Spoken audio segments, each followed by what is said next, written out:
Hey guys, it's Lohpally here, and I'd like to let you know that I've partnered up with GameLeap so that we can bring you the highest quality games of League of Legends.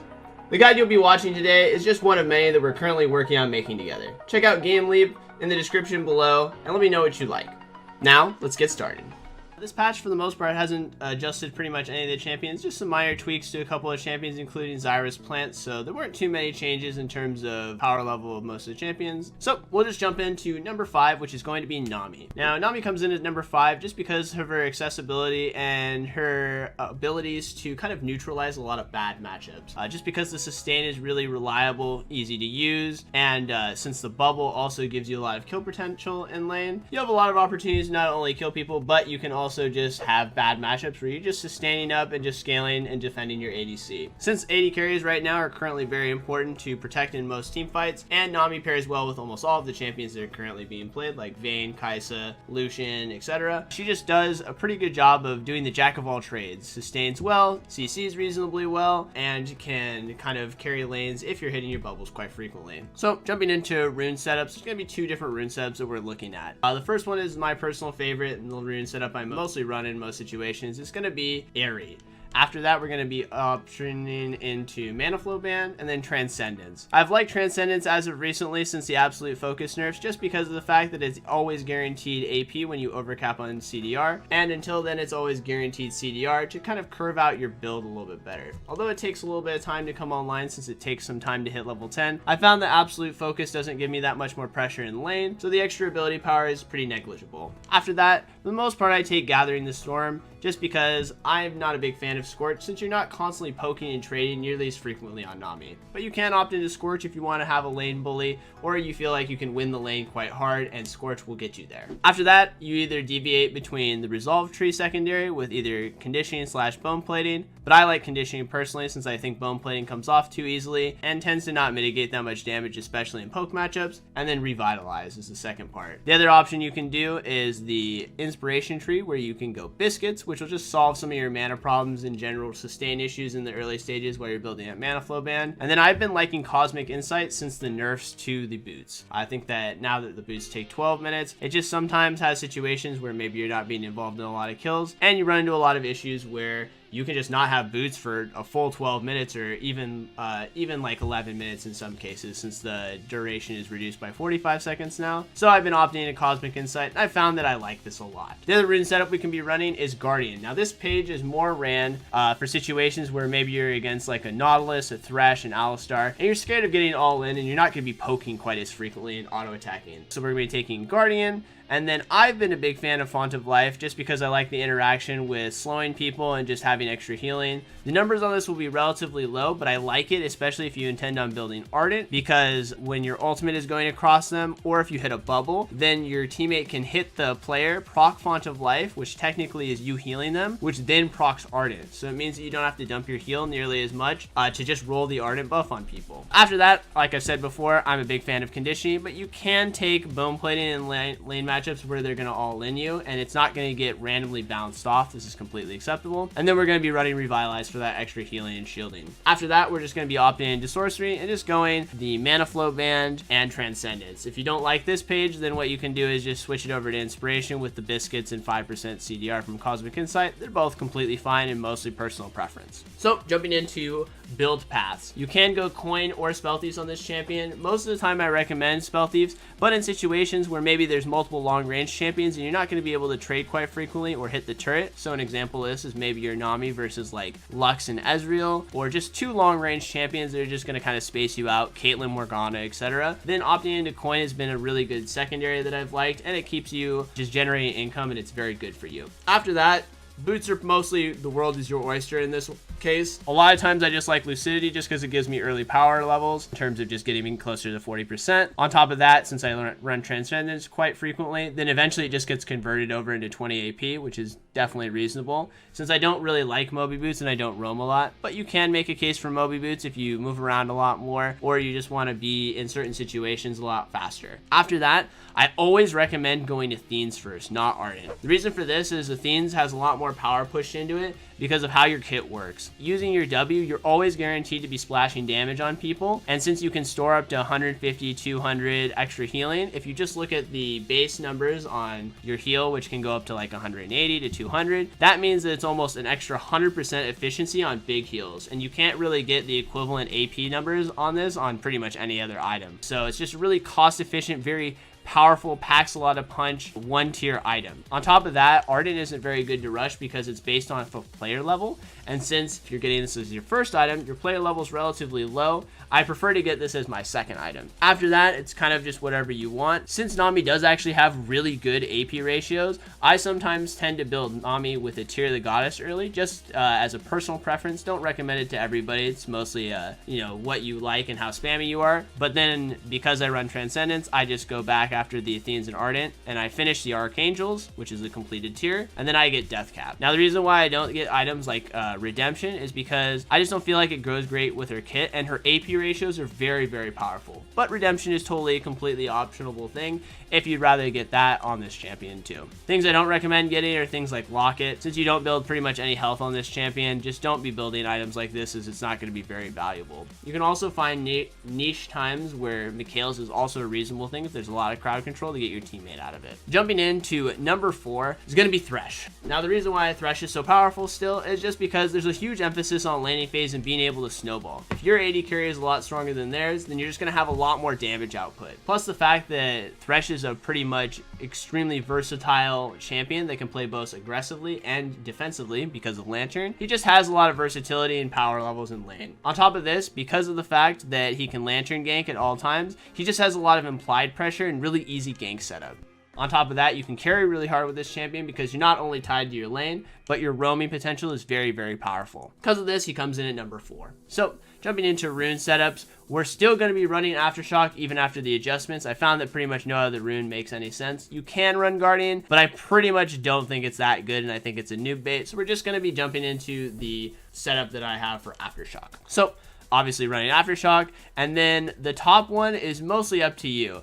I've been predominantly running Font of Life. Now, you don't build too much health on it, so the numbers aren't too crazy on this, but I just like it as an extra healing ability for when I all-in quite frequently and want to fight. If you feel like you don't like this rune, Demolish is a completely reasonable thing to also pick up. It's mostly personal preference when it comes to this. After that, I usually opt into Conditioning just because of the fact that I like the extra armor and MR, as you can kind of see. I've fallen in love with this rune, and I've always been a big fan of it. Don't really like Bone Plating because it gets hit off. Now, if you're against a lot of poke champions, then it's completely reasonable to also opt into Second Wind, as this will just sustain you a little bit more from a lot of poke, since Thresh's biggest issue is actually getting poked out in the early stages and spaced out. After that, you kind of have two choices. If you like to go Redemption a lot, you get a triple multiplier effect from any healing and shielding bonuses, so Revitalize is actually really good if you like the Redemption first build. Now, if you feel like you're always squishy, or you build like a lot of armor and MR, and you're not opting too much into HP, since Relic doesn't feel that good on the champion anymore after the minion dematerializer nerf, I do recommend that Overgrowth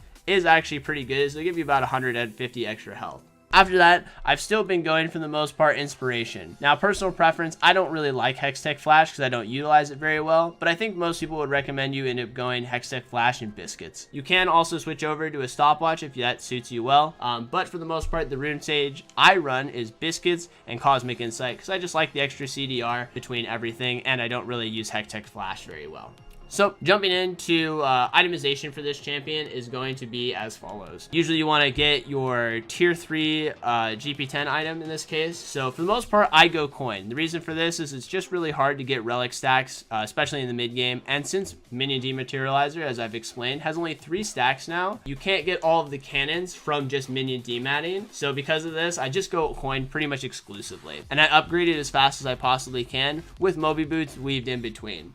This gives me a little bit of extra HP in the early stages and an extra ward, and since this champion is a very roam and pick heavy champion, I prefer having the vision advantage as best as possible. I've for the most part been going Redemption as my first item on this champion too, just because nothing else feels that great. After that, it's usually either a Zeke's or a Locket, which whatever one I don't get is usually what happens afterwards. Sometimes I'll also weave in a Knight's Vow in there, and then a Gargoyle Stoneplate, just depending on the circumstances of whether or not I need a lot of physical armor, or if they're diving my AD carry. Although this champion is considered and classified as a range, so you get half effectiveness on Knight's Vow, I've just found that building these supportive items is going to be the best. The champion doesn't scale that great with itemization anyway, so usually all of your items want to reflect utility in this regard, and Knight's Vow fits the bill the same way Zeke's does and the same way Gargoyle does. So moving on to number 3 is going to be Sona. Nowadays, Baron is pretty much the most exclusive and important objective in the game, and Sona usually trivializes this objective by being able to give shields to all of her teammates. Plus, she excels exceptionally well in the mid game whenever there's team fights. In a lot of games that go past laning phase, she has an exceptionally high win rate across the board in pretty much every elo. So if you can just get her through laning phase reasonably well without feeding too hard, she carries very, very hard. She just gives so much stats to your team, and she synergizes super well with all of the items. And the later the game goes, and the more times your team throws, the more likely you are to win the game with this champion. So jumping into rune setup, I know a lot of people have asked me about the Kleptomancy build. It's terrible, don't do it. It's not good. You need to be risking your life way too much for the rune, and in general, it doesn't provide enough that is worthwhile. So we're gonna be jumping into Airy. And after that, we're gonna go Mana Flow Band, Transcendence, and Gathering Storm. This will give you the maximum potential for growth as the mid game comes in. All of your extra CDR will overcap and you'll be getting AP, plus Gathering Storm will be overcapping and giving you CDR, or giving you AP. And this will just make you incredibly powerful. Her AP ratios are very powerful, especially the E, because that will be giving you and your teammates a lot of mobility and movement speed, allowing you to kite in and out of team fights, which is very valuable. Now, the secondary runes are mostly up to you. If you feel like you're going to get all in or chased around a lot in team fights, a lot of people like going Conditioning and Revitalize. It's a completely reasonable rune setup, as it makes you pretty tanky in the mid game, since Conditioning will bump a lot of your armor and MR, and the extra healing from Revitalize is pretty noticeable. If instead you want to maybe have something that's more lane oriented, then what I've been opting into is Biscuit Delivery and Cosmic Insight, as I like biscuits a lot because it bridges your mana situations when you're starting to run trading a lot, plus it'll heal you a little bit more. On top of that, 5% CDR works exceptionally well with a champion like Sona, because you're spamming a lot of spells, and as you're investing points into the ultimate, it's shaving the cooldowns off it more. So just having more and more CDR just builds on top of itself. For itemization, one thing to note is you can build boots, but for the most part, I don't. Now, the reason for this is your E gives you enough movement speed to usually supplement the movement speed loss of not having boots for the most part. It's relatively cheap in mana and spammable to move around the map, and this allows you to not spend as much gold on extra items to build towards this. Also, on top of that, the reason why I don't like boots is because I usually build a tier reasonably early, potentially the first item or after the second item, which is Athene's, which I'll talk about in a second. But because of this, you have a lot less space in terms of your inventory to buy pinks and do other things. And because of that, I also skip boots. So save money, have more item slot efficiency is why I don't go boots, but you can make arguments if you want to build the boots instead. So I go tier, usually first item. If I don't do that, I usually get Athene's first, and then afterwards I build the tier. But the tier feels pretty necessary. Just when the timing happens is mostly determined by how often and frequently you're trading in lane and losing HP, versus how much ability power is really, really important. So maybe if I'm against like an Alistar or a Nautilus, and I feel like the tier isn't necessary for my laning phase, then I'll just get the Athenes as fast as possible, then get the tier afterwards. You'll stack it reasonably fast either way, so it's not a big deal. After that, we end up going Ardent Sensor as our secondary, kind of the same concept as Nami. Then we finish the tier into Archangels, and then after that, I prefer to go Deathcap and then Lichbane, but a lot of people prefer Lichbane then Deathcap. Both orders are completely fine depending on how often and frequently you're weaving in your auto attacks and how comfortable you are with that. So jumping into number 2 is going to be Lux. Now, the reason why Lux is so powerful right now and not a troll pick is just basically because of her versatility and functionality in the game. Laning and poking is really, really powerful, as it can get you access to plates, plus having CC guarantees you kills. So much like Nami, she has a 2-second snare that can hit 2 players and can go through minions, and it's 2 seconds at 1 level of investment, which means you can invest in other skills and still gain value from hitting the snare. On top of that, because her E is so easy to hit for the most part, this is your damage spell. Because of this, you can just build full damage and actually carry games with her, which makes her incredibly potent and a very, very nice champion to play because she has multiple play patterns. On top of that, because of her W2, in situations where maybe you're falling behind or you just want to be like a shield bot, because the shield can hit all of your teammates the entire time, she also trivializes objectives like Baron, and she has multiple build paths that allow her to adjust on the fly in the game based on how much gold income you're having, which is not something almost any champion in the game can currently do for support. Usually it has to be predetermined. So jumping into rune setups. So there's two rune setups that you can kind of run. One is the Aftershock, which I want to acknowledge. I don't recommend running this in almost all cases. The only time I recommend running Aftershock is if the enemy lane can all in you a lot. So if you're against maybe a Nautilus or a Galio, champions that have really easy access on jumping in on you and will set you up for an easy snare, running the Aftershock setup is fine. So for that setup, we're going to be running, obviously, Aftershock. And then after that, most people like Shield Bash, but I found that Shield Bash's numbers are actually pretty pitiful, between like 8 to 9 damage. And you're not going to be building health much. So you can go Demolish or Font of Life, depending on how frequently you're pushing in this lane. This top tree is, for the most part, your own decision. Then after that, I do recommend usually running Conditioning, but if you find that Bone Plating is a bit better and you want to keep yourself in the lane and alive more frequently, and you don't feel like it's going to get popped off randomly by random spells, Bone Plating is still completely fine, and then Revitalize is going to be what happens. After that, your secondary is just going to be Sorcery with the Mana Flow Band and Transcendence, just to make sure you don't run out of mana, and so that your build path is curved out correctly with the 10% extra CDR. So don't recommend this in almost all of the games, but that's kind of the niche pickup. So the setup I've been running pretty much exclusively in laning phase is Comet. Since your E has like a relatively short-ish cooldown, it overlaps with Comet pretty frequently as long as you're actively looking for trades. Gives you a ton of damage in laning phase, plus it scales into the late game when you're hitting snares and full comboing people with your snare, E, and R. After that, we're going to be taking Mana Flow Band and Transcendence. Now, you basically deviate based on what the goal of the lane is.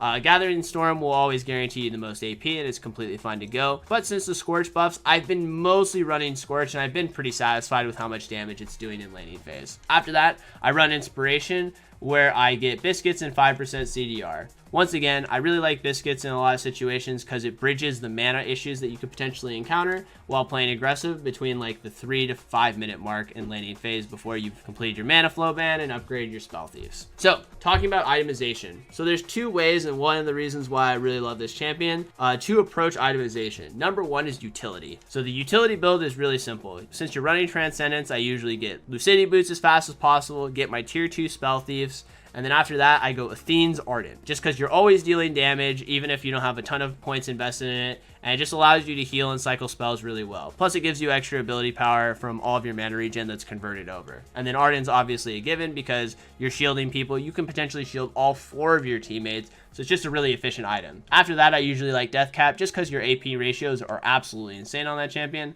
Then the last item is kind of just up to your discretion. Maybe a Void Staff for damage. Redemption is completely fine too. Mikhail's to break people out of CC. All of these items are reasonably decent in some circumstances or another. So another thing to tie in with the utility setup is usually in situations like this, I put 2 to 3 points in my E early for laning phase, and then I max shield, and then come back and finish off the E later, and then max the root last, since you only get damage from investing points in your Q. This is like the utility build, basically. It puts a lot of points and pressure and just shielding people, and you just do damage as like a secondary element to that, and you snare to like CC and peel for people. So the damage build is a little bit different, where usually I'll either get a Morello's or a Ludens first. Sometimes I'll get Morello's in situations where I'm playing against a lot of healing and I need healing reduction. Easy example is when I'm playing against Soraka. Usually get Morello's really, really fast. If you don't need healing reduction, then you can just go Sorcerer Shoes, Oblivion Orb, if you really, really are snowballing very hard, or you can just opt into Ludens first.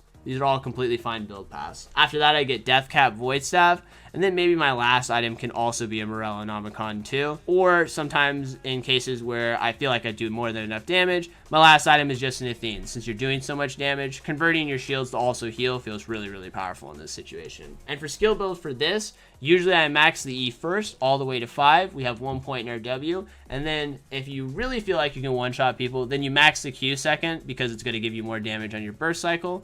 But in situations where maybe you don't feel like that's completely necessary, you can max the E, then max the W second. Since reminder that the snare only increases in damage, not the cooldown or the duration of the snare. So jumping into finally, number 1 is going to be Nautilus. After a substantial amount of micro buffs to this champion, whether it be armor, base damage on the Q, extra duration on snare, this champion just seems incredibly oppressive and does way too much damage in lane, and honestly is too easy to play. The hook comes out incredibly fast. There's no windup like Thresh. It actually grabs onto people way farther than it should be. He can get ahead really easily. Plus on top of that, since a lot of AD carries are relatively short range right now, just the threat of his R being pressed on an AD carry is enough to create a complete field of zone for pressure in the laning phase and in team fights. Champion is just very powerful, especially if you ban Morgana. If you ban Morgana, this champion pretty much feels relatively impossible to deal with right now.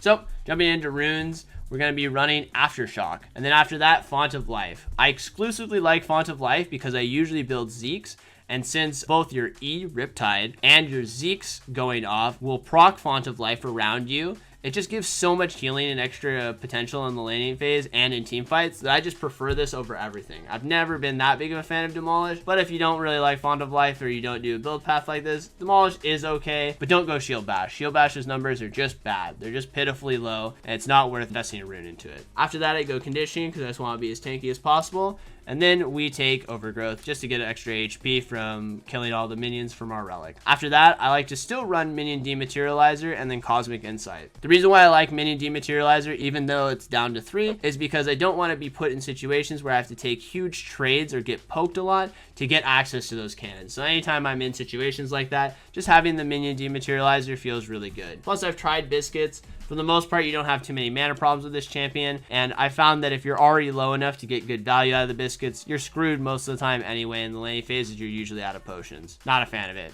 And then Cosmic Insight just because boots feel bad right now, and I'd much rather just have 5% extra CDR for all of my spells to cycle on. So, jumping into itemization, this is one of the champions that I don't recommend getting Moby boots on. You can if you decide that you're just going to roam and give up on your lane or whatever, but for the most part, this champion's an incredibly powerful frontliner like Tom, Kench, and Braum. And because of this, I usually either get Ninja Tabby or Merc Treads, just depending on the circumstances of how much crowd control versus auto attacking that's occurring in the team fights. After that, I want to upgrade my Sightstone, our Relic, to tier 3. I really like this upgrade because it just gives you a ton of extra HP, makes Relic proccing a lot easier so you gen more gold, plus the regen built into it is very powerful, and the 10% CDR feels super good. After that, the first item I always rush is Zeeks. As I said before, you pop the ultimate, you've got the Zeeks going around you, you're just proccing Font of Life, slowing a lot of people, you're just creating so much damage and zoning pressure in team fights. It just feels like a great item. Plus, I love the Glacial Shroud because it solves a lot of mana problem issues if you're constantly spamming spells in a team fight. After that, I usually end up going Knight's Vow right afterwards, then Locket, and then my last items are Gargoyle Stoneplate. I decided to partner up with GameLeap because they focus on producing the highest quality videos with some of the top level challengers in League of Legends, including myself. They just launched today, and you probably haven't heard about them yet, so bear with me. Their website, GameLeap.com, includes many in-depth videos and courses specifically designed to help you reach the highest desired rank a lot faster than you would on your own. Today we've got a special offer, so you can get your membership at 25% off. It costs about the same as a Twitch sub, but you can get so much more value in return. So get your membership to watch my new videos and much more. Click here to start. See you on the other side. Peace.